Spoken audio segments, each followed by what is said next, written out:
ici Patrick Pierrat. Voici l'essentiel des nouvelles économiques et financières à connaître ce matin.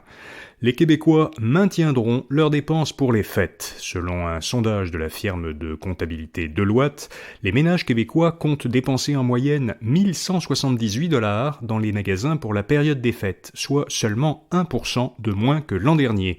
Les autres Canadiens ont, au contraire, l'intention de réduire beaucoup leurs dépenses. L'ensemble des ménages canadiens dépensera en moyenne 1520 $, soit 17% de moins que l'an dernier.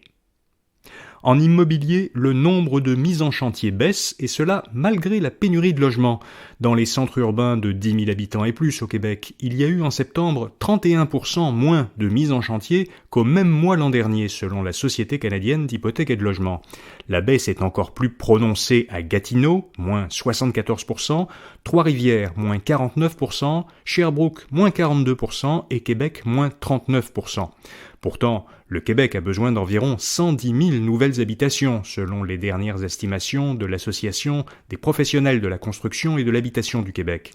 Le repli des mises en chantier en septembre s'explique, selon la PCHQ, par la hausse rapide des taux d'intérêt qui nuit à la rentabilité des nouveaux projets, dont la plupart concernent des immeubles locatifs. Alors, plusieurs de ces projets ont été reportés ou abandonnés. L'entreprise Groupe Le Massif a déposé une offre d'achat pour acheter la station touristique Mont-Sainte-Anne à l'est de Québec, selon plusieurs médias.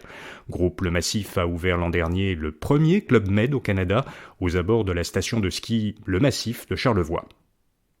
Olimel abolit 177 postes de cadres, principalement des postes administratifs, en raison du contexte du marché et des défis de croissance de l'entreprise. Le transformateur de viande précise que 120 de ces postes étaient devenus vacants au cours des derniers mois et que 57 employés ont été mis à pied. L'ancien ministre des Finances Bill Morneau joindra le conseil d'administration de la banque CIBC le mois prochain. Bill Morneau a été ministre des Finances du gouvernement Trudeau entre 2015 et 2020.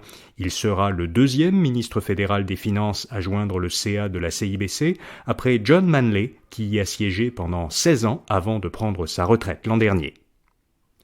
Netflix renoue avec la croissance. Le service de diffusion en continu a attiré 2,4 millions d'abonnés supplémentaires à son dernier trimestre.